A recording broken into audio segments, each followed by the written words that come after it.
E aí, galera, beleza?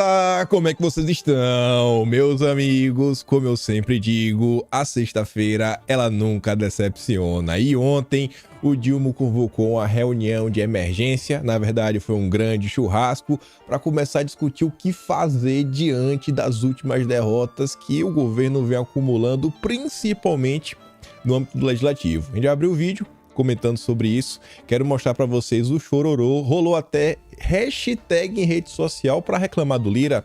E isso é interessante. Além disso, o fato do Lula não ter chamado o Lira e o Pacheco, isso se conecta com a notícia que a gente comentou recentemente. Vou trazer e mostrar para vocês. Quero também falar, abrir o vídeo, na verdade, falando sobre a CPMI do dia 8. E a gente vai dar sequência no tema. E depois eu venho falando para vocês bastante que a situação na base do Dilma não tá boa, mas de jeito nenhum. Mas assim, tá o caos. Ontem teve a ligação do Dilma pro Putin. A imprensa repercutiu daquele jeito. E eu quero comentar as coisinhas sobre isso e mostrar o que está acontecendo de verdade, de concreto, enquanto Lula está apenas na retórica, né, para enganar os seus militantes. E isso se conecta principalmente ao nosso terceiro tema. Falaremos de Jair Messias Bolsonaro, falaremos do Dilma e falaremos sobre as eleições do ano que vem, que serão algumas notícias que demonstram um certo desespero por parte do PT. E eu também quero trazer mais algumas coisinhas e umas informações para vocês darem risada aí da turma do MBL. E aí hoje acho que dá tempo de comentar sobre a Joyce e vamos começar. E vejam só. O Arthur Maia concedeu entrevista aí pro Igor Gadelha, deu uma escutada, bem sabonete. Não sei o que aconteceu com o link aí do Metrópolis, toda hora tava travando. Então uns 40 minutos, né? Entrevista exclusiva. E aí o Igor Gadelha pergunta muita coisa. O Arthur Maia responde, às vezes, sabe, de forma muito genérica, sempre tentando se colocar como um grande democrata. Mas ainda assim, acho que o Igor Gadelha fez aqui na nota os principais pontos. Quem quiser ver a entrevista na íntegra está lá disponível. E a nota é a seguinte: o presidente da CPMI revela um dos mistérios que a comissão deve apurar. O Arthur Maia revelou nessa sexta entrevista à coluna um dos mistérios que eles querem tentar desvendar durante a CPMI. Na avaliação dele, esse tal mistério seria o envolvimento dos militares ao terem permitido que os opositores do Dilma se mantivessem acampados em frente aos quartéis pedindo intervenção. Sobre esse ponto, vamos até continuar. Questionado se pessoalmente acredita que houve conivência dos militares, o presidente da CPMI desconversou, disse apenas não ter dúvidas de que aqueles que estavam nos acampamentos cometeram crime.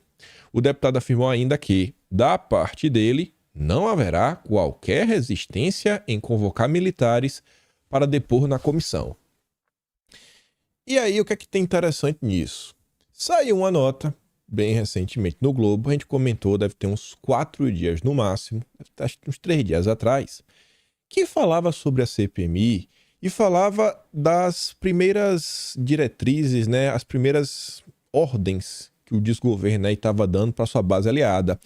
E um dos principais pontos não era o que os deputados e senadores ligados ao Lula deveriam fazer, mas o que eles deveriam não deixar acontecer de jeito nenhum.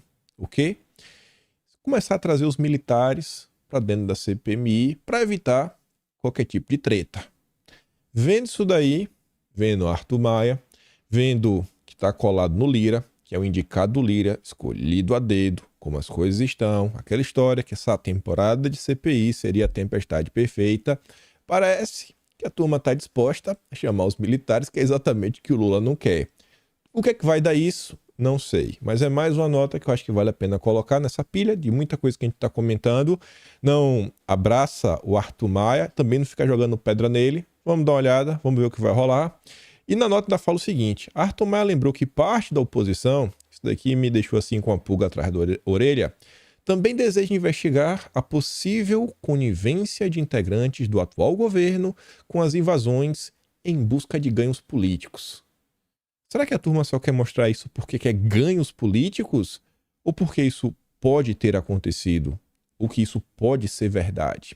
Então, quando eu li isso, falou, Arthur Maia, ó a tua vida, irmão. No Estadão, saiu mais um complemento que diz, no Metrópolis, na tema do Estadão, fala que Alcolumbre e Lira tentaram emparedar o governo na CPMI do dia 8 O Alcolumbre tentou colocar um chapa dele, que era o Everton Rocha, lá do Maranhão, que tentou disputar aí o cargo de governador do estado, numa chapa que era opositora ao candidato Flávio Dino. De última hora, os governistas se juntaram e conseguiram meio que barrar a ideia do Alcolumbre. Mas perceba que Davi Alcolumbre, que está na CCJ, a comissão mais importante do Senado, que muita coisa vai passar por lá, como possivelmente o arcabouço fiscal, a gente vai falar disso já já, se juntou com Arthur Lira, que vem sendo a pedra do sapato do governo do Dilma. E aí, juntos, eles deram uma emparedada no governo. Aí, veja, o presidente da CPMI do dia 8 quer ditar o ritmo à revelia de governistas. E é o que eu digo, tem que ficar de olho. Tem umas falas meio estranhas, mas tem algumas movimentações mais interessantes. A turma do governo, e isso segue tudo que foi publicado pela imprensa, pelo menos ali desde o dia 1º de maio, quando aquela petista escreveu lá no Brasil 247, falando, tem que acabar isso daí o quanto antes. O governo não quer essa CPMI. Quer, assim, eles sabem que tem maioria, mas nunca se sabe. Né? Água mole, pedra dura, tanto bate até que fura. E aí a ideia do governo é que só tivessem 2 comissões por semana. 2 encontros. Não, 2 aqui, acabou, vamos trabalhar, esquece daí, nominação, termina logo. E o Arthur Melo falou, irmão, não, vai aumentar para 3. Porque se só for 2, serão 24 encontros públicos. Agora serão 36. Aumentou 1/3. Então, você vê que está se movimentando de uma forma que não é a forma que o governo quer. O governo queria menos audiências, mas Maia deixou claro que quem dita o ritmo do colegiado é ele. Em conversa com o Alexandre Padilha na última semana, Arthur Maia disse, olha isso aqui, que não é o governo que precisa se preocupar com a CPMI, e sim o ministro Flávio Dino, da Justiça e Segurança Pública, que se tornou um dos principais alvos da oposição. Emplacaram a Elisiane Gama, do estado Flávio Dino, né? Então acho que na última semana, acho que o recado foi entendido. O que é que vai rolar? Não sei. Tem que ficar de olho. Ao longo dessa semana, poderemos ver aí os primeiros grandes episódios, grandes eventos da CPMI do dia 8. Vamos continuar. Olha isso daqui que interessante. O governo está vivendo uma crise, assim, que cada dia mais está se aprofundando. Porque além de perder, e realmente você está perdendo, não está conseguindo avançar do jeito que eu queria com seu projeto de destruição, porque você vê que grande parte dos deputados, principalmente da bancada ruralista, estão trabalhando para aprovar alguns projetos que são importantes para o Brasil. Os projetos mais doidos do governo, a turma está dando uma barrada, está dando uma segurada e não está deixando correr solto. Mas o que dá para fazer via decreto, via portaria, o governo faz. E aí, diante disso, a gente comentou isso, foi mês passado, saiu um calhamaço de notícia, um atrás do outro, bateria de notícias, falando aqui, o Dilma tá meio ruim, tá, etc, né, o Padilha perdeu, o Rui Costa perdeu, o Padilha perdeu de novo, o Padilha perdeu de novo, e aí estão falando que o Lula tem que entrar em campo. Aí o Lula tava pra entrar em campo, aí os ministros falaram, não, Lula, não faço não, se você entrar, o Padilha vai ficar feio na fita, não faço não, Lula, fique de longe. E aí você às vezes se pergunta, mas será? Porque o Dilma, tá velho, só quer resolver a vida dele, ganhar o prêmio Nobel, né, passear pelo mundo e ninguém encher o saco dele. Você acha que o cara sentar e falar, Lula, tu quer resolver, eu resolvo, mas me dá esse cargo, me dá aquele outro. Tu acha que pro Dilma não é muito mais fácil falar assim? Vai, resolve aí.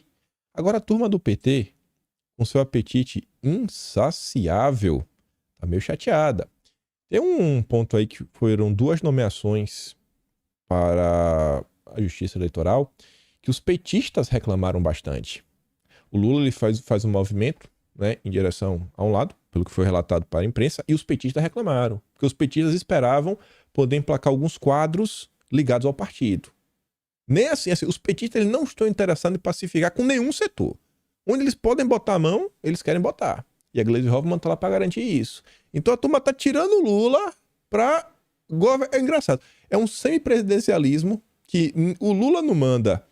Ele não tem o papel nem de primeiro-ministro, porque quem manda é a Gleisi Hoffmann, é a Janja, né, a primeira-dama, é o Padilha, o Rui Costa, e o Lula também não é nem sei lá, como pode falar, né? Então, se bem que o presidente do semipresidencialismo seria esse cara que nomearia os ministérios, e o primeiro-ministro é o cara que manda no Congresso. Então o Lula não consegue ser o primeiro-ministro, e o Lula também não consegue ser o presidente. Ele é, no final do dia, o espantalho do Biden, né? É só isso. Aí a nota do Estadão vem nessa linha para falar que a influência da primeira-dama está crescendo tanto que políticos da base, aí também de oposição, mas de oposição tanto faz, porque fala para criticar, mas os da base, os políticos da base, estão falando já presidenta Janja. As indicações, cargos, etc, tudo mais, deve estar ali, ó, colado com o Rui Costa. Entre os inúmeros causos contados sobre a primeira-dama nas rodas políticas políticas, o último diz que Janja aconselhou o ministro a não levar problemas para o presidente. Não deixa ele saber, deixa que a gente resolve. Vamos resolver aqui, pô. Cata de boca, tá velho? Tá lá, assistindo Netflix. Ela teria ouvido em silêncio o relato de um ministro ao presidente sobre a crise na articulação política do governo no Congresso. Encerrada a reunião, a primeira-dama acompanhou o ministro até a porta. O recado veio na despedida ao pé do ouvido. Não traga mais esse tipo de problema ao presidente. A história corre de boca em boca no Congresso e não é a única nesse sentido que ilustra a influência da primeira-dama. A conclusão de caciques políticos que espalham é que o ministro que recebe um recado desses não tem outra alternativa a não ser atender. E assim o Dilma fica cada vez mais blindado e desinformado. E a coisa tá piorando, tá piorando. A gente comentou sobre o arcabouço fiscal. Parte da esquerda botou a mão na cabeça e falou, meu Deus, fim. Era tudo que a esquerda um dia, sabe, defendeu em relação a um projeto de desenvolvimento, o Lula fez tudo ao contrário. E o pior, que esse arcabouço, ele é horrível, tanto aos olhos da esquerda, quanto aos olhos da direita. Ou seja, o Lula só conseguiu agradar os banqueiros. É o pai dos ricos, né? Teve até uma fala, se não me engano foi um perfil chamado Rafael Balboa, mas eu vi outra pessoa falando que era dele a frase, que é o seguinte, que o juros alto da Selic é o Bolsa Família do bilionário e do banqueiro, né? E tá parecendo que é. Aí você vê a forma de fazer política de alto nível do Dilma. Ó. Lula libera 1 bilhão no dia do arcabouço. Deputados admitem votar por verbas pelo Brasil, né? Foi a maior liberação de recursos feitas em um único dia do ano.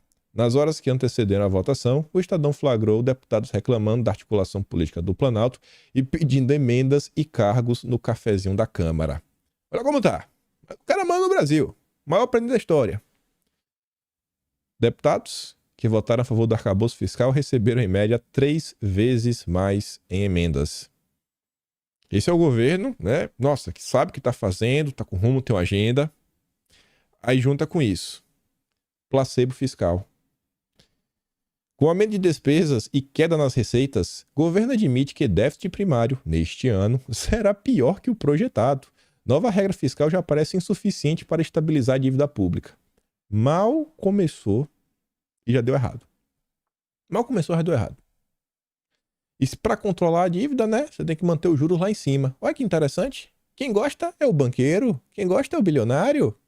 Você não consegue controlar a dívida, tem que aumentar a taxa de juros, manter a Selic lá em cima. Rapaz, o Lula é o pai dos ricos. A nova estimativa para o saldo negativo entre receitas e despesas subiu de 136,2 bilhões para 136, né? 28,6 bilhões, maior que os 107,6 previstos em março. O valor também está muito distante da meta de déficit de 0,5% do PIB escolhida pelo Haddad na apresentação proposta do arcabouço fiscal.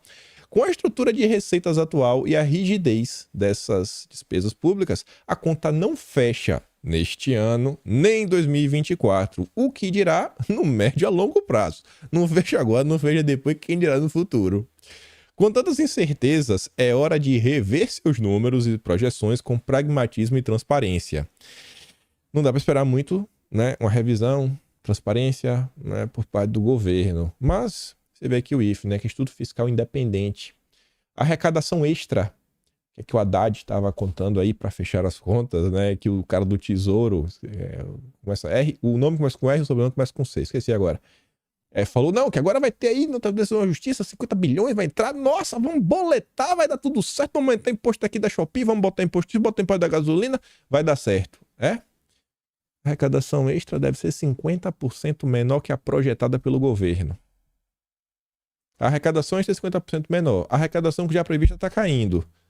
A economia brasileira, né, cada dia desacelera mais e mais e mais e mais e mais. O Brasil passando por um processo de desindustrialização, ao mesmo passo que a legislação ambiental, as regras de ESG e tudo mais tornam cada vez mais difícil o ambiente, o negócio do Brasil, aumentando os custos de produção. O que poderia baratear, por exemplo, questões ligadas à logística, não tem investimento de infraestrutura. Projetos que até já estão meio que desenhados não saem do papel, mais uma vez por questão dessas discussões ambientais, como a Ferrogrão, na época das ocas, os índios estão dormindo, não pode passar com trem no meio. E acho que a coisa tá dando errada. Tá dando errada, tá dando errado. Aí esse arcabouço tá claramente dando errado e que já mudou muito do que o Haddad apresentou e que o governo votou 100% à esquerda. Vocês viram, a gente mostrou no vídeo ontem falando, até os partidos da direita votaram contra esse absurdo. E a esquerda entregou todos os votos, com exceção do PSOL. Porque o PSOL não tem o objetivo de sentar no cargo do executivo. O PSOL quer o discurso, ele quer aquela bolha, fala aqui, ó, somos, né, honestos, somos coerentes com as nossas pautas, somos esquerda para valer. Caminho mais longo no Senado. Aí agora o arcabouço, né? E o sonho do governo é colocar o texto direto no plenário, para não mudarem mais, que já mudou muita coisa. Só que não deve ser assim, deve passar pelas comissões. Hoje a tendência é que pelo menos passe pela CAI, que é a Comissão de Assuntos Econômicos, e tem a possibilidade de passar pela CCJ do Alcolumbre, né? Para pagar mais um pedágio.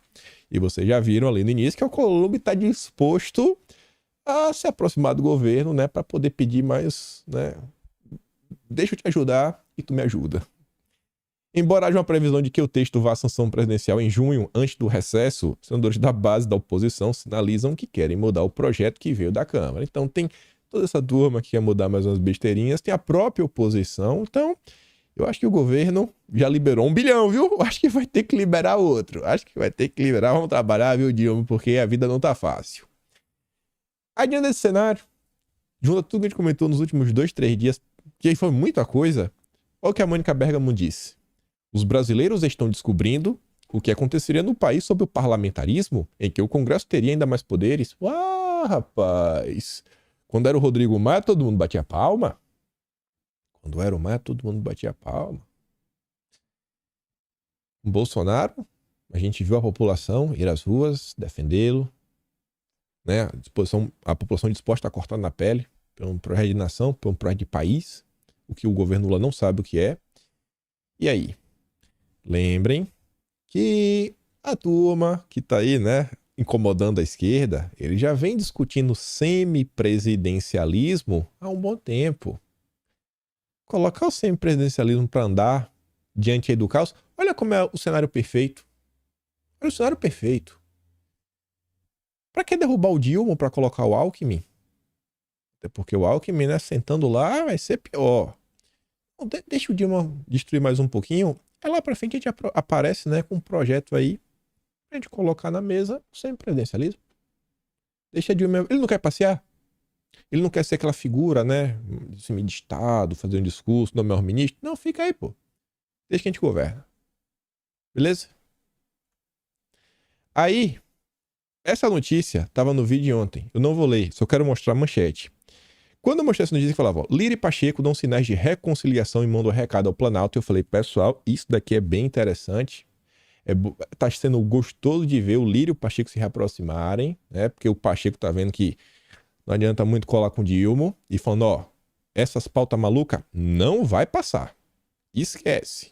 Esquece. Falei, ó, presta atenção. Isso é importante.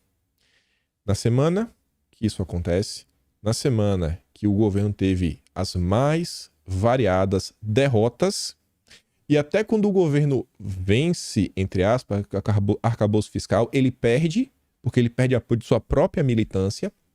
Da direita ele já apanha todo santo dia. Passaram com um trator em cima do Ministério da Marina, da Guajajara e tantas outras coisas, né? CPI do MST, do dia 8, Americanos, etc, tudo mais. O clima tá horrível, horrível. O que aconteceu ontem? Reunião de emergência. Lula não convida Lira e Pacheco para churrasco na Alvorada. Só chamou a turma que pensa, que toma a decisão. Ministério-chave. Padilha, Rui Costa, levou o líder do governo na Câmara, no Senado, Congresso. Vamos discutir aqui, pô. Só foram apenas 9 ministros, são 37 partes, só 9. É pra discutir coisa séria. E a mulher nem foi. Poderia ter ido, né? Mas não foi. Deu bolo no Lula. Caos. E não chamou nem o presidente da Câmara, nem o presidente do Congresso. Essa prática do churrasco, o Dilma até fazia no passado. E a tradição era convidar Câmara e Senado. Mas o Dilma tá numa situação que, assim, bicho, já conversou e eles estão tentando até blindar, como vocês viram, né? Não traz esse problema pro Lula. Mas tá tendo que resolver alguma coisa. Ele acaba a ver que tá perdendo, tá apanhando. Aí tá ali, né? Não pegou bem no Congresso a notícia que o Dilma fez seu primeiro churrasco, né? Sem chamar a galera. Causou estranhamento o Lira e o Pacheco não terem sido chamados. Desde o governo Lula I, esses churrascos são famosos e disputados entre autoridades. É um momento em que o presidente costumava distensionar as relações. Mas não foi uma reunião de contenção de danos, crise. Desta vez, Lula convidou apenas parte dos ministros que compõem o governo para a confraternização pensada após uma dura semana marcada por derrotas no Congresso e disputas internas dentro do governo. Será mesmo que foi uma reunião de crise? A assessoria extraoficial da Presidência da República diz que o clima da reunião de Lula com ministros foi de contenção de danos. Lula decidiu convocar reuniões sistemáticas com as bancadas e hoje vai ter churrasco no Palácio da Alvorada. Está entendendo que vai ter que entrar mais nessa de tete a tete, de negociação, para ter presença política maior. Caos. Caos. Em termos de governo, está esfarelando. Esfarelando. Após tratoraço na Câmara, perfis de esquerda levam as redes hashtag Lira inimigo do Brasil. Pensa assim de forma bem simples, não tenta tomar lado, não tenta dar risada. Pensa que você é o Arthur Lira. Tenta se colocar como Arthur Lira, né? Um brasileiro que não é muito ideológico. Você tá vendo lá a galera na rede social, Felipe Neto, perfis grandes da esquerda, jornalista como Mônica Bergamo. Você vê essa turma te enchendo o saco. Você vai se sentir acuado ou você vai ficar com mais raiva ainda? Eu acho que isso aqui não vai dar certo. Olhando esse comportamento, no dia de ontem eu falei para vocês, pessoal, nessa CPMI tem uma ponderação. Porque no primeiro movimento que o Arthur Maia, ou até Lisiane Gama, que é relatora, o primeiro movimento que eles fizerem, que for de encontro aos interesses da esquerda, eles vão ser linchados na rede social. Veja aí o Lira. Já virou o inimigo do Brasil. Basta chamar uma pessoa que a esquerda não queira. Ih, rapaz, vai ser aquela confusão. Vai ser aquela confusão. O clima tá ruim. E a esquerda não é do diálogo, mas não é de jeito nenhum. A esquerda é do cancelamento. E aí, falando em base, rede social, etc, tudo mais, eu gosto de acompanhar as bolhas pra gente saber realmente o que tá acontecendo. Uma coisa, eu acho que eu sou uma das poucas vozes que tá batendo nessa tecla. Eu tô dizendo que o Dilma, ele é vassalo do Biden. Estou falando com todas as letras. Dilma é vassalo do Biden. Mas quem? Ele ligou pro Putin ontem. Olha que coincidência. Após inúmeras derrotas, após ser humilhado, após pessoas da esquerda falarem que aquela ala da esquerda, o woke, né? SG, progressista, reclamou da que fizeram com a Marina e com a Guajajara. Eles querem essa agenda woke avançando, a agenda woke SG avançando. A outra parte da esquerda, trabalhista, nacionalista, né, marxista, etc, tudo mais, os marxistas, meio raiz comunista, estão chateados com o arcabouço fiscal. Eles literalmente falaram, 23 de maio de 2023 foi o dia do enterro da esquerda. Acabou, não tem mais. Foi a maior traição que já foi feita contra a esquerda. Mostrei no vídeo de ontem. Aí, depois que tudo isso acontece, o Lula fala com o Putin ontem. Não tá vendo que isso aqui não encaixa, que tá errado? Do nada aparece essa notícia pra tentar animar a base. Pra tentar animar a base do Lula. Pessoal, o que é que de concreto saiu dessa ligação? Nada. Nada. É só para mostrar que o Dilma não, ele ainda é de esquerda. Ele ainda está com Putin. Ele ainda está com os comunas. Não está, né, naquela posição pro Biden. Só que veja o que a Veja, né, o que a revista Veja noticia. Como a manchete descreve tudo. Ó. Lula conversa com Putin, mas rejeita convite para visitar a Rússia. E no Oriente, né, no Comuna, aquele país vermelho, é só retórica. Na Rússia, não. Mas por quê? Por que ir num país é retórica e por que ir no... Assim, é uma retórica, simbologia, é símbolo, né? É simbólico, mas e no outro não é. Pode ser algo concreto. Bom, porque esse país, ele está em um conflito. Assim, não é qualquer tipo de posicionamento. Não é você encontrar, por exemplo, um representante no G7 e você conversar. Não é você encontrar o ministro de Relações Exteriores, né, porque ele está passando pelo mundo, e aí nessa passeio ele também passa no Brasil, e já foi aquele caos quando o Lavrov veio. Tanto que no dia seguinte o Dilma teve que ler um discurso pedindo desculpas. Então, se ele fosse, aí sim eu falava, aí tu é cabra-homem, aí tu tá fechado com a esquerda, né? Tá mostrando pra base que veio pro jogo. Vai lá, vai Lula. Mostra que tu é homem. Não vai. Só foi pra jogar confete. O petista disse que recusou um convite para o Fórum Econômico Internacional de São Petersburgo, um dos eventos mais importantes no que tange essa discussão da agenda econômica de uma nova ordem multipolar. Um papo que vale a pena prestar atenção no que vai ser discutido. O Lula não vai. Tá com medo. O tweet foi ali, ó. Ele falando que foi no telefone. Agradeci um convite para ir no Fórum Econômico Internacional e respondi que não posso ir para a Rússia nesse momento. E eu tô falando tudo isso não só para mostrar essa coincidência, mas para mostrar para vocês que enquanto o Lula ele vive de retórica para enganar os petistas e manter a base de apoio, quando você olha as movimentações concretas da realidade, que são fatos, não é um memorandozinho, não é uma promessa que vai fazer isso. Não, aconteceu. Tá aí, ó. Tá aí. Olha aqui. Olha quem estava no Brasil ontem. General Laura Richardson. Estava visitando, inclusive, o Comando de Defesa Cibernética. Tava, né? Uma general do alto escalão americano, não é qualquer general, a gente vai falar dela, estava visitando, né, a defesa brasileira. As parcerias são fundamentais para combater as ameaças cibernéticas regionais, né? Sei lá, a extrema-direita, né, na internet, deve ser isso daí. Aí veja que interessante. Sabe quem é essa Laura? É uma general que foi criticada por diversas pessoas. Esse vídeo aqui eu descobri acompanhando a bolha da esquerda. Esse vídeo deu uma viralizada na bolha da esquerda. Eu até botei minha... Esse aqui vídeo eu trouxe em vídeo. Esse aqui é o print que eu trouxe no vídeo do dia 13 de fevereiro. Você abre o vídeo do dia 13 de fevereiro, tá esse print aqui. Aí tá ela falando, né? Esse vídeo, eu vou mandar para vocês, aqui, mas vou resumir. Ela fala de como a América Latina é importante, da quantidade de lítio que tem, de petróleo, né, de água doce, de ouro, né, de dinheiro, muita coisa bonita. Girafas da Amazônia. Ela fala que a Amazônia é o pulmão do mundo. Ela ainda mete essa no meio do vídeo. Fala, temos aqui, ó, porque os nossos opositores estão se aproximando de lá. Ela quer tomar conta, né, cuidar da Amazônia, gente. Cuidar da Amazônia. E tava ontem aí. Aí, olha que interessante, antes de mostrar para vocês o que rolou ontem em específico. Ela veio visitar nessa questão de defesa cibernética, etc, tudo mais.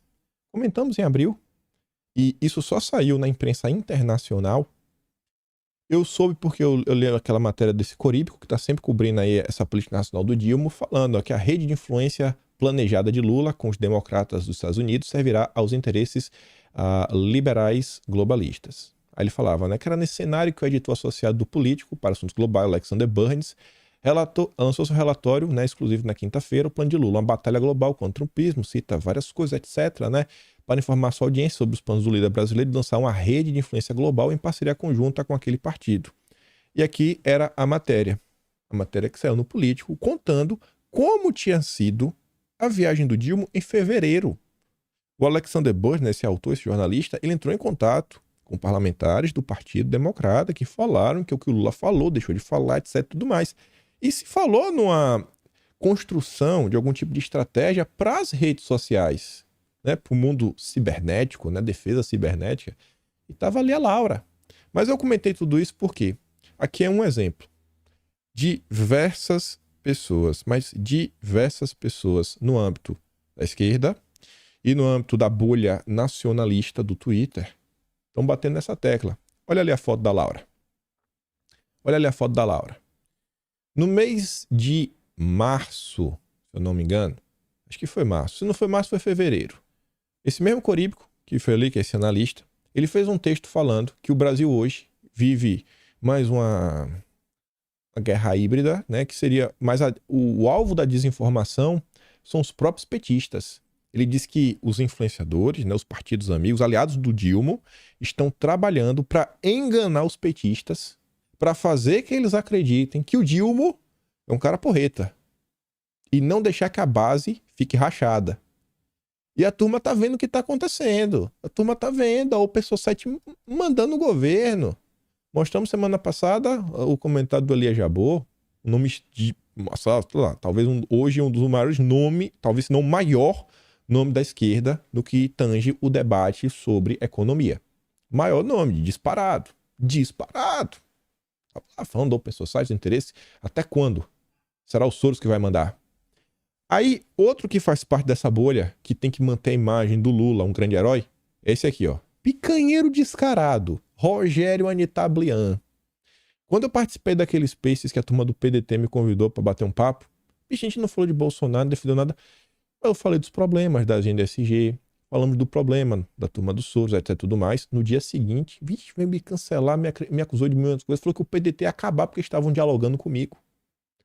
Aí o Anitablian ontem, depois que toda essa confusão se instaurou na bolha da esquerda, por causa da visita dessa Laura, que mostra que o Lula não tá fazendo nada, ele escreveu o seguinte, ó, papo reto e poucas palavras.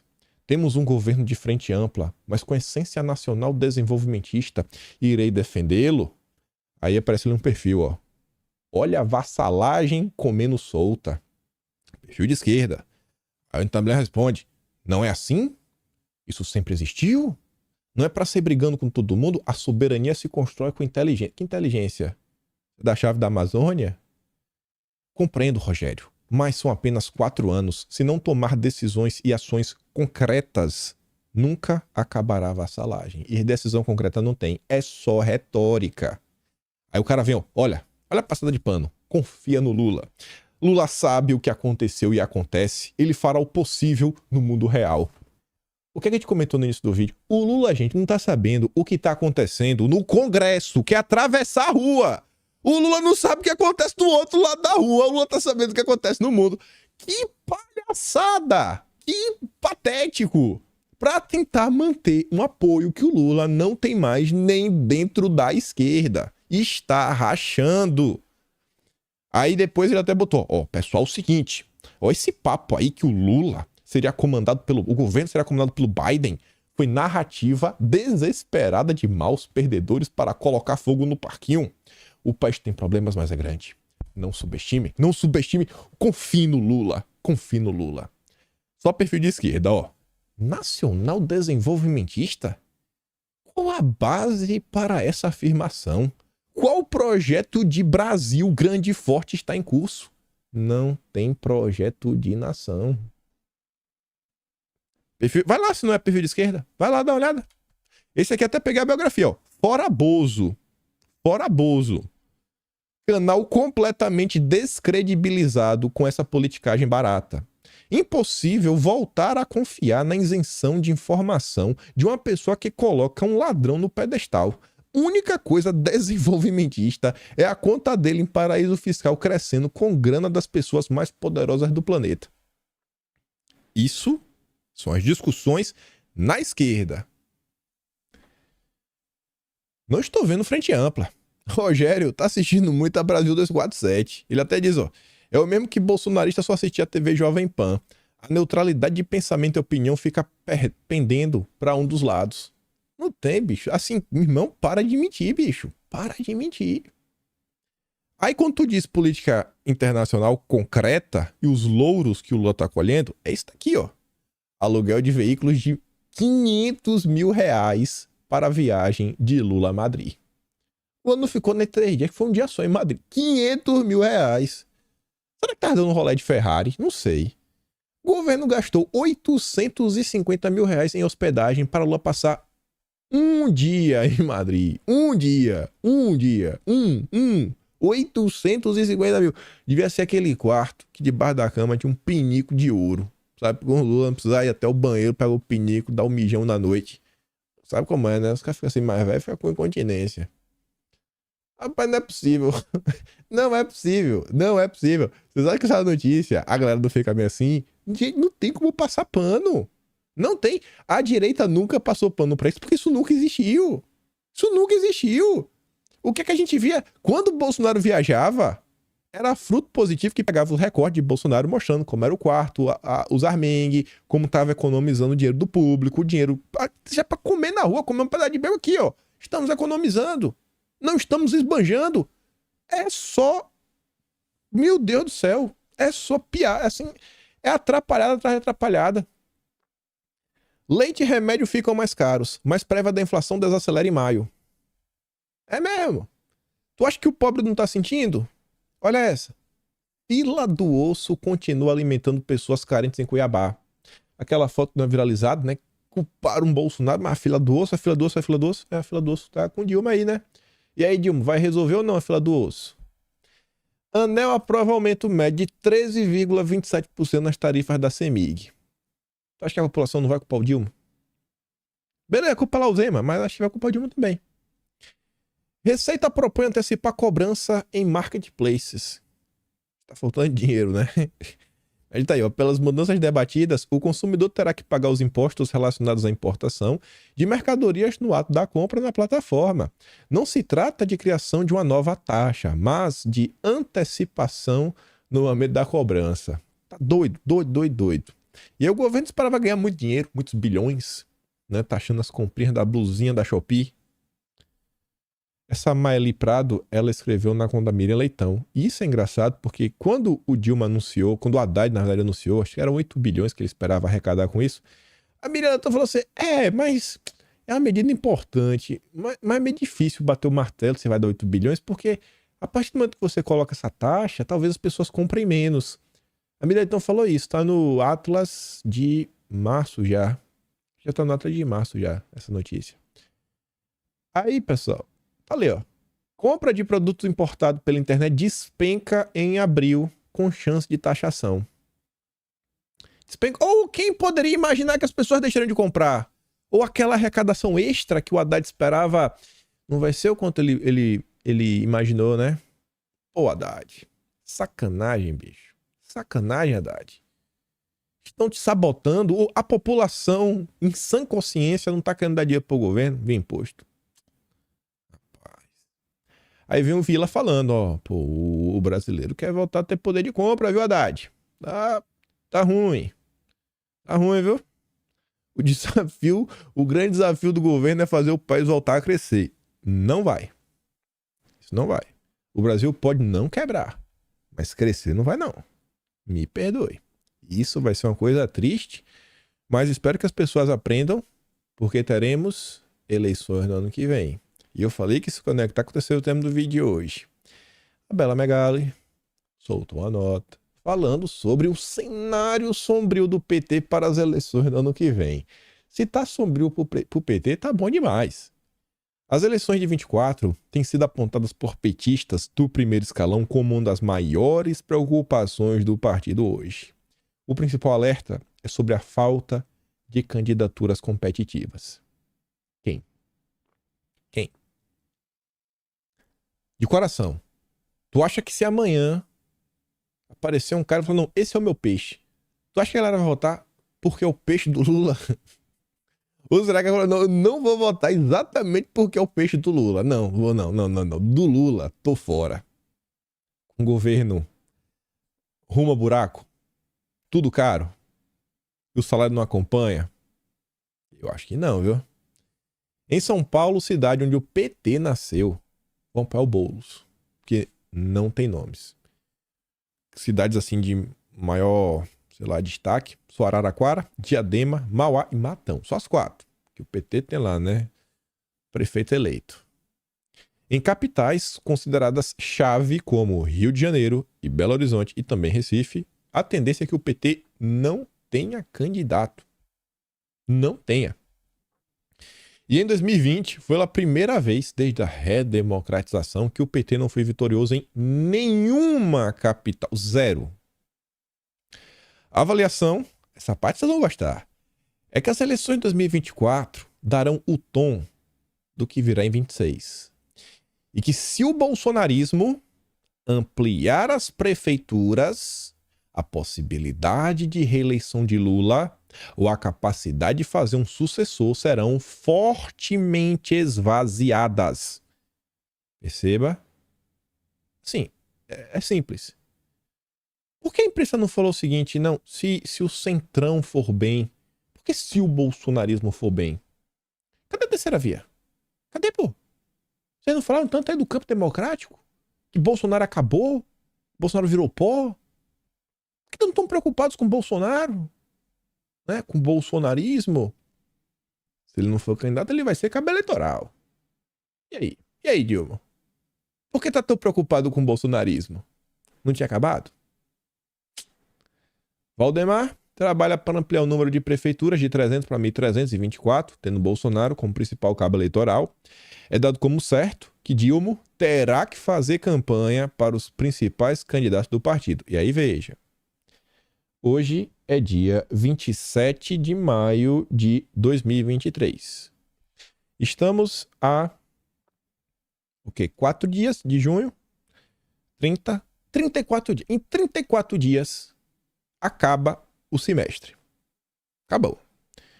Dito isso, estamos a 13 meses das eleições. Porque quando der em junho, acabou. Quando der em junho, acabou. O que fez, fez. O que não fez, não faz mais. O governo não vai melhorar de junho para outubro, não vai. Tem recesso do Congresso, é uma coisa ou outra. A preocupação dos próprios parlamentares é fortalecer as suas bases. Eles não vão tomar uma medida para favorecer o PT nacionalmente, os candidatos do Lula. Não vai. Muita gente independente, muita gente, muitos partidos que compõem a base são oposição ao PT em diversos estados. O Lula tem 13 meses para fazer um milagre. Vocês acham que esse milagre vai sair? Eu aposto que não. Em meio a esse cenário, a Gleisi Hoffmann iniciou viagens por diferentes regiões para discutir as estratégias das eleições de 2024. E isso num ponto também que o PDT e o PSB já falaram que estão programando se unir, fazer uma federação que vai até o pós-24 e que não querem ficar na sombra do PT. Aí nesse âmbito, olhando para o bolsonarismo, né? Bolsonaro se reúne com o dirigente do PL para traçar estratégia de eleição municipal. Foi até onde ele gravou o vídeo lá falando das manifestações lá do MBL. Depois disso daí, né, no dia de ontem, o Valdemar postou o seguinte: esse trabalho para fortalecer o PL, nós precisamos desenvolver também para que a gente possa dar um salto maior nas eleições de presidente, governador, senador, deputados federais e deputados estaduais. E agora, na próxima eleição, nós vamos bombar. Nós vamos chegar perto de 1.500 prefeitos. Ah, Valdemar, se controla. Controla. Ele tá insistente, ele tá querendo cutucar a galera. Depois não reclama. Aí, só pra falar um pouquinho da manifestação, pra vocês darem risada, Chico Linguiça ontem tava lá, né, virado no giraia, nervoso, gritando no Twitter, falando que tá tudo culpa de Bolsonaro. Aí, Chico Linguiça decidiu que a manifestação agora não vai ser mais na Avenida Paulista. Vai ser no Largo da Batata. Mas por quê, rapaz? É porque, na verdade, ia ser no vão do MASP, né? O vão do MASP não ia ser preenchido, ia ser a formiguinha no meio, ia ficar feio, né? Acho que a previsão é o quê? 30 pessoas? Será que o MBL tem 30 membros? Não sei. Talvez, né? Aí, o que eu achei engraçado, quando eu vi o pessoal falando que ia mudar pro Largo da Batata, porque não ia ninguém, que ia ser um fracasso, aí eu coloquei no Google para tentar encontrar notícias sobre isso. Olha o que eu encontrei. Uma notícia de 2017. Essa como pode falar, né, o plano padrão do MBL diante do fracasso. Você viu, em 2017, MBL prevê fiasco em protesto a favor do Moro. Moro agora é o Dallagnol. A marcha deve ocorrer até o Largo da Batata. O MBL prevê um protesto muito esvaziado, por isso, uma caminhada pelo centro da cidade. Quando é esvaziado, o MBL apela pro Largo da Batata. Renanzinho, também conhecido como Chico Linguiça. Perdeu mais um aí.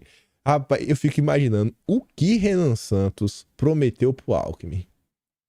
E o que ele vai entregar. Na política, Renan, o que vale é cumprir palavra. Não prometa o que você não consegue entregar, pô. Não prometa. Não prometa. Deu errado. Deu errado. E o Daltinha, aconselho, estudar, volta pra faculdade, dar umas aulas de direito, né? Alguma coisa, pô. Faz aí. Tá bem de vida também. Boa sorte aí pro Daltinha. E pra quem comprou aquele discurso dele lá do pânico, né? Fingindo que ele foi um procurador 100%.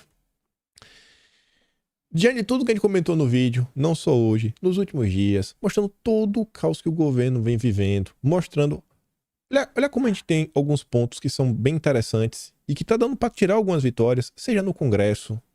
Veja como a gente tem algumas situações bem importantes, como as CPIs, que eu acho que merece um foco. E eu venho batendo essa tecla falando a gente, eu acho que eu vou falando isso tem um tempo, falando, ó, acho que o objetivo da direita é sobreviver. Temos que sobreviver. Sobreviver. Não pode mais perder ninguém. Pode ver a galera aí tendo problema, uma coisa ou outra, perdendo coisa. Não, vamos sobreviver. Não vamos tentar aumentar a temperatura, que o PT, ele já tá ganhando os noticiários. E só com notícia apocalíptica. Enquanto isso a gente trabalha, enquanto isso a gente discute um projeto de país. Perceba como é interessante o momento atual. Ontem, um dos editoriais do Estadão, pelo menos soltaram 3 editoriais, foi falando, né, foi questionando o papel do judiciário brasileiro, da nossa mais alta corte. Né? Falou, pô, uma corte constitucional contra a Constituição. Tá ruim. Saiu uma nota da Folha de São Paulo que foi entrevista com o presidente do IBCCRIM, que é Instituto Brasileiro de Crimes e Criminologia, um negócio desse, né, que tá desse âmbito, que ele acha que um inquérito aí pra torno do Bolsonaro, né, pode dar ruim, pode anular a investigação, porque não tá seguindo meio que a forma deveria, né, tem que voltar um pouquinho. Não acho que é momento de ficar de gritaria, de vai, faz, etc, tudo mais. Eu acho que as pessoas estão olhando e falando, pô, gente, tá meio ruim. Tem muita coisa acontecendo. Teve o caso do APO, do TRF4, etc, tudo mais. Eu acho assim que se a turma quiser realmente debater alguma coisa, foca nos projetos e nas movimentações que estão acontecendo no Congresso. Quer falar de liberdade? Pô, debate as questões ligadas ao PL 2630. Não vai reclamar com a justiça, etc, tudo mais. Tá insatisfeito com alguma coisa com a justiça? Então pronto. Chama a galera pra bater um papo no Congresso sobre uma reforma do judiciário. Você vê que existe um ambiente hoje. Mostrei ontem o Conrado Ubner, que é um cara de esquerda, tá meio chateado. Não acho que se chamar a galera vai salvar. Não, vamos aqui no debate, direita, esquerda, etc. Vamos salvar o Brasil e vai chegar num ambiente perfeito. Mas eu acho que pode melhorar. Eu acho que tá na situação que você vê que até a esquerda tá meio chateado com algumas coisas. Aí você vê um pouco sobre o judiciário, né? E falando também nesse âmbito aqui, Lula versus Bolsonaro. E notícias que eu acho que a população está vendo. Anteontem, tivemos aí uma decisão onde o TRF1 suspendeu a decisão que tinha afastado o presidente da Apex, o Jorge Viana, petista, né? E aí, o tribunal atendeu o pedido da AGU, concordando com o entendimento de que o petista ele preenche os requisitos para comandar a agência. A decisão que eles derrubaram foi de uma juíza federal, a Daniela Vanderlei. Ela tinha anulado a posse do Viana em uma decisão liminar por ele não ter demonstrado cumprir todos os requisitos mínimos exigidos, olha agora, no ato da posse, de acordo com o regimento jurídico vigente à época dos fatos. Porque depois o estatuto foi modificado. A magistrada também suspendeu a mudança que ele fez no estatuto da Apex, quando retirou o inglês dos requisitos exigidos ao presidente do órgão e deu a oportunidade de, no prazo de 45 dias, ele estudar inglês e comprovar a fluência no idioma. Aí a Rede Globo, né, o Globo mais específico, para ajudar o PT, entrevistou o Jorge Viana para jogar a narrativa dele lá para cima. Só que parece que ele não falou a verdade.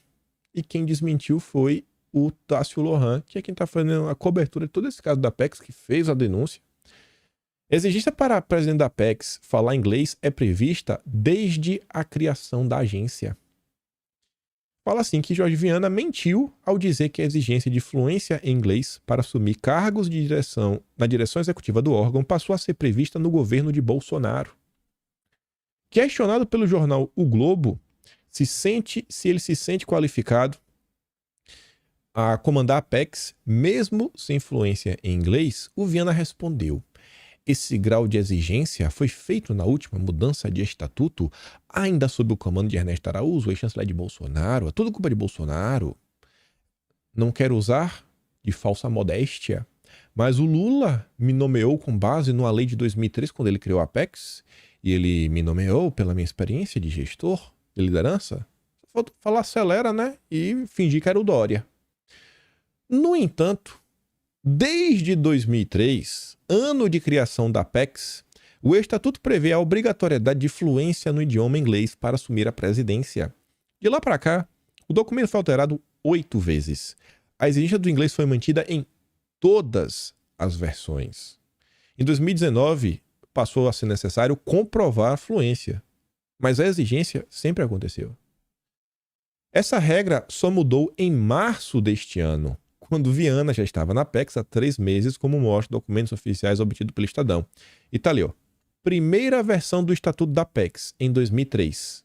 Olha ali, ó. Artigo 12, parágrafo 2º, item 3. Fluência no idioma inglês. O Globo, que fez essa entrevista, ele desmentiu? Fez o trabalho de desmentir, de fazer jornalismo? Não. Não. O Globo devia nada repercutir a notícia do Estadão. Tem um mínimo de respeito pelo jornalismo. Mas hoje a Rede Globo, qual é a função? Ser uma espécie de assessoria extraoficial da Presidente da República. Difícil, hein? É bom mostrar o que está acontecendo. Mais uma notícia. Quem envolve a justiça dessa vez é afastado. Até quando a gente não sabe. Mas mostrar para as pessoas o que está acontecendo. A gente tem que mostrar para as pessoas o que está acontecendo no Brasil. Essa aqui é a típica notícia que você vê como era e como está. Gente, olha só. Vocês conseguem lembrar alguma notícia, algum nome que Bolsonaro nomeou para alguma instituição, principalmente financeira, que foi removido por falta de conhecimento? Os nomes que pegavam no pé eram muito mais por questões ideológicas, né? Mas a gente está brincando com dinheiro. A Apex, ela fomenta o comércio internacional brasileiro. A Apex é importante para a nossa economia. Principalmente um país tendo pro buraco. Justiça afasta do cargo o presidente da Previ, o maior fundo de pensão da América Latina. Se eu não estou enganado. Ele foi alvo de críticas nas redes sociais e entre os aposentados da instituição, que apontaram falta de experiência na área. O cidadão, o Fukunaga, ele é historiador. A decisão dessa quinta atendeu a pedido do deputado estadual Leonardo Siqueira, do Novo, de São Paulo. Deputado estadual. Então, assim, os nossos deputados, eles já foram eleitos. Todo mundo sabia o que estava por vir. Todos têm um bom salário. Eles têm apoio mais que o suficiente. Então, vamos trabalhar, vocês têm assessor e não deixem o Brasil pro buraco.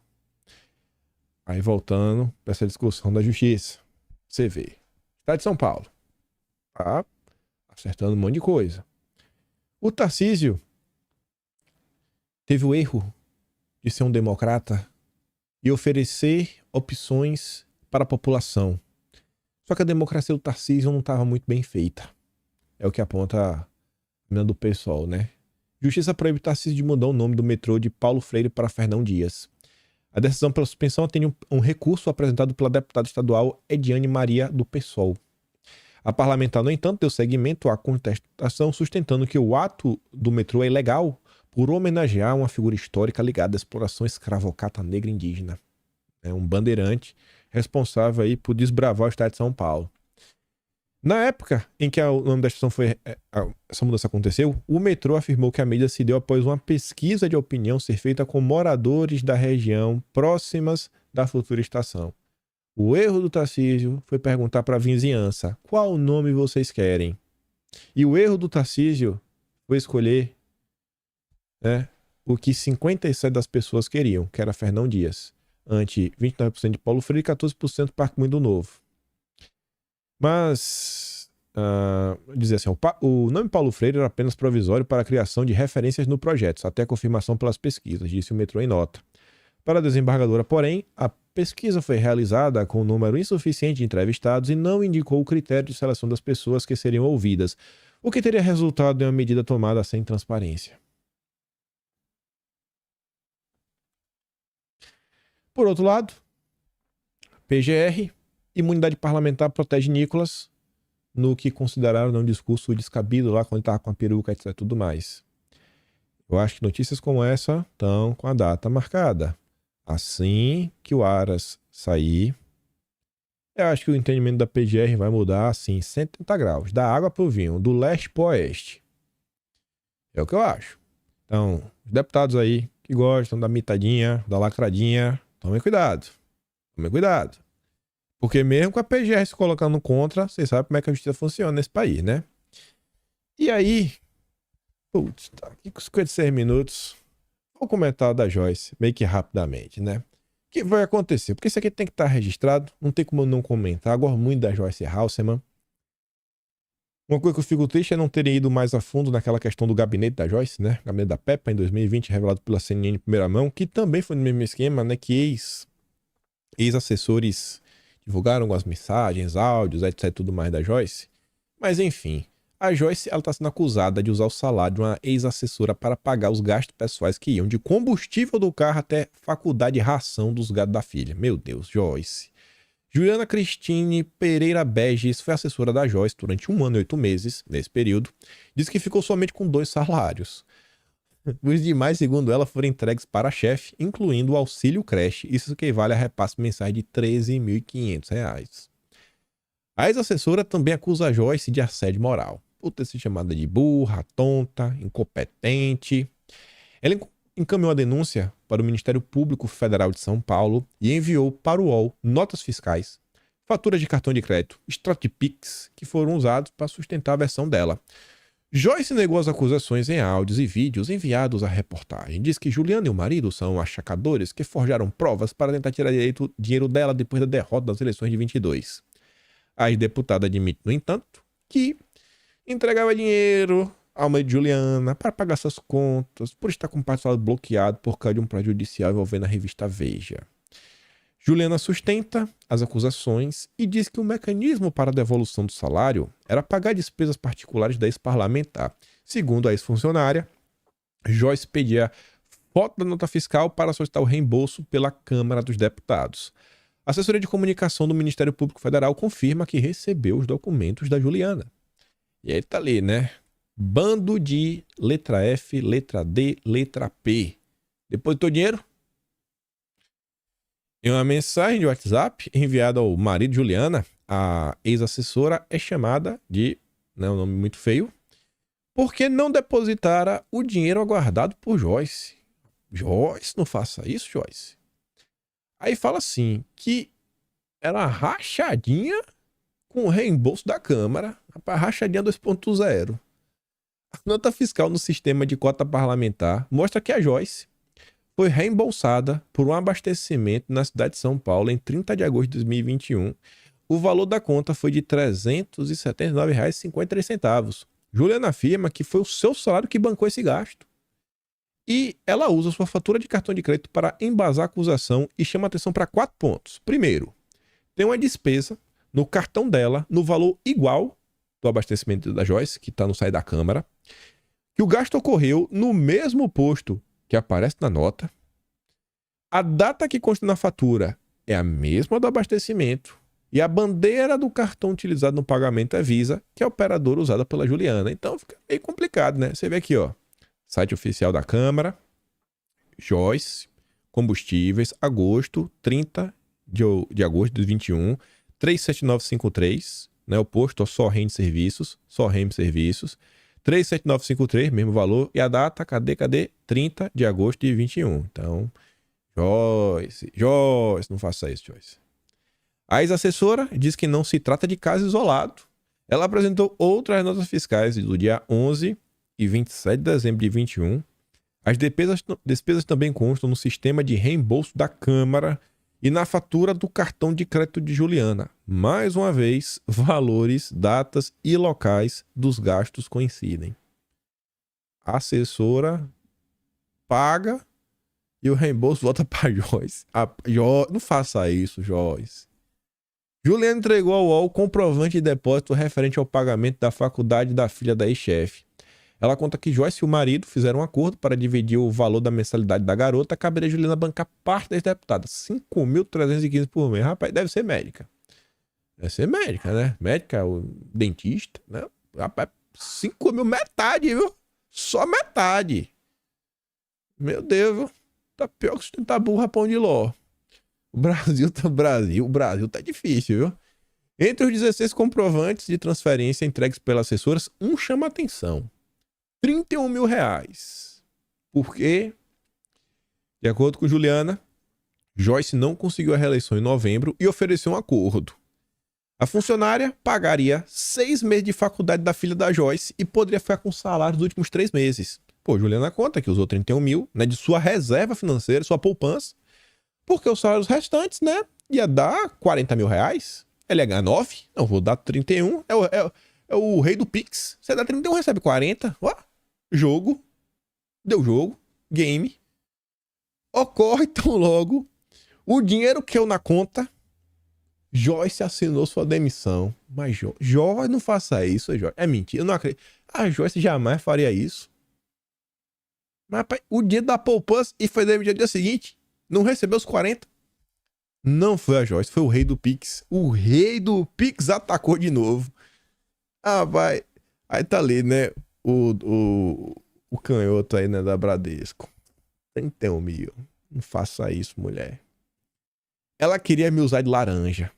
Entre as ordens que recebeu de Joyce, a ex-funcionária declarou que era obrigada a ser candidata a deputado estadual. Fazer dobradinha, né? Pra dar uma ajuda lá, etc. Tudo mais. A ex-assessora tem reproduções de conversas que mostram a revolta de Joyce. Segundo Juliana, a intenção era usar a candidatura feminina dela para conseguir mais dinheiro do fundo partidário. E com isso, pagar despesas de sua própria campanha à reeleição. Ela queria me usar de laranja. Tá ali, né? Juliana, suas burrices. A infeliz não se filia ao partido, a nenhum partido. Como pode ser tão tonta? Despesas da filha da Joyce também eram cobertas. Em mensagem de 6 de abril do ano passado, a garota comunicou ao marido de Juliana que havia abastecido e mandou a nota fiscal de R$ 262 e quebrado. No estado do Pix de Juliana, apareceu uma transferência para a filha da ex-deputada na mesma data e valor. Há também outros comprovantes em favor da jovem universitária. Há valores de até R$ 750, incluindo um depósito de 200, que teria custado a ração do bicho de estimação. Quando eu li isso, 200, eu só pensei, você assistiram o Alto da Compadecida? Que tá lá no final, né? Que tá a cachorrinha. Eu não lembro qual é. Acho que é Denise alguma coisa, que era a atriz. Aí tá lá o João Grilo, Matheus Nastegali e Chicó, né? Que é o Celton Mello. E aí, doido pra comer, e aí fala que. Aí a mulher só trata ele mal. Aí o João Grilo fala, ó. Aí, ó, bife passado na manteiga. Pra cachorro e pra gente nada. 200, é bife passado na manteiga. A gata tá comendo. R$ 200 uma ração. É bife passado na manteiga, não tem condição. A ex-assessora afirma que também era obrigada a cobrir gastos do marido da chefe. Para embasar a acusação, apresentou um comprovante de R$ 814 para o marido de Joyce, feito em 4 de maio do ano passado. Juliana conta que nem sabe para que serviu o dinheiro. Apenas atendeu uma ordem sem pedir explicação. E a denúncia é longa. Ela é até mensagem, né? Troca de mensagens e tudo mais. A ex-assessora afirma que também recebia ordens para limpar o apartamento da Joyce. O marido desse parlamentar também mandava mensagens para a Juliana dar um jeito no flat. Ela conta que era obrigada a buscar o marido da Joyce no aeroporto de Campinas, fazer supermercado para o casal, levar o carro na oficina e até emprestar o carro dela quando ficava a pé. Ó, agora, depois disso, na boa. Culpada é Juliana. Joyce Era uma mulher belíssima. Nossa, linda, né? Quase uma modelo. A Joyce ganhou um peso. Meu Deus do céu, né? Ficou do tamanho do Rodrigo Maia. Olha aí de quem é a culpa, ó. Olha quem fazia a feira. Só comprava salgadinho, certeza. Só salgadinho e besteira, e doce, e pirulito. Aí agora ficou aí, né? Tá vendo agora? A culpa é da Juliana. Agora você sabe porque a Joyce cresceu. Bastou demitir a Juliana, a Joyce não emagreceu. Joyce, tá culpado. Tô com você, Joyce. Tô fechado com você. Outra exigência era lavar a mão as roupas de Joyce. Os pedidos tinham instruções detalhadas. É porque às vezes, né? Gente, olha só. Estamos vivendo no momento, né, da mudança climática. Uma máquina, né, de lavar, pô, gasta muita energia. O carbono na atmosfera. A Joyce estava preocupada com o meio ambiente. Lavar a mão não gasta nada. Tem assessor é pra isso. Eu não entendo. Isso aqui devia ser mais um ponto pra Joyce. Agora eu tô falando da Joyce. Joyce enviou áudio ao UOL declarando que nunca deu ordens para Juliana fazer o trabalho doméstico. Mas as afirmações de que as deputadas são diferentes do conteúdo de prints enviado. Ele tá ali, ó. Limpando a privada, o que é que tem de mais? Aquela regra básica. Quem pintou, limpa. Garanto, a Juliana bateu aquele número 2, pintou a privada inteira, tá limpando. Aí quer culpar a Joyce. Aí também não dá, né? E tá ali também, ó, dando uma limpada no... Qual o problema de dar uma arrumada também, né? Vou lavar com sabão de coco líquido, deixar de molho pelo menos 2 horas, depois enxaguar e pendurar sem torcer. Histórias do nosso Brasil. E olha lá, ó, aquela foto que eu escolhi da Joyce que eu botei nos últimos 3 vídeos, foi na manifestação do MBL. Do MBL, né? Mas enfim, boa sorte aí pra eles, vamos acompanhar. Vai ter tempo até dia 4, né, pra gente dar muita risada. Mas vai ser um fracasso. Me perdoa. Não tem nem porque torcer contra, né? E já deu. Vamos ver a união de Nando Moura com Gentili, de Guilherme Coruja, né? Deltan Dallagnol. Vamos ver até onde vai. Falo que eu ia chamar os humoristas também, hein? Boa sorte é pra vocês, caras. Vamos ver aí, né? A luta contra o lulopetismo que vocês ajudaram a eleger. Vou mandar o vídeo lá da Laura, daquela general, e do Gerson Camarote, que eu só mostrei a imagem, que é um tweet da Globo, mas é um vídeo, mando pra vocês lá no grupo do Telegram, tá aqui na descrição. E se gosta do meu trabalho, passa no canal, tamo de valeu, tem um P na descrição, tem um Atlas Brasileiro, kimpaim.com.br e compartilha esse vídeo, porque eu espero poder estar aqui amanhã e também ver vocês. Aquele grande beijo, abraço, tamo juntos. Valeu, meus amigos. Fui!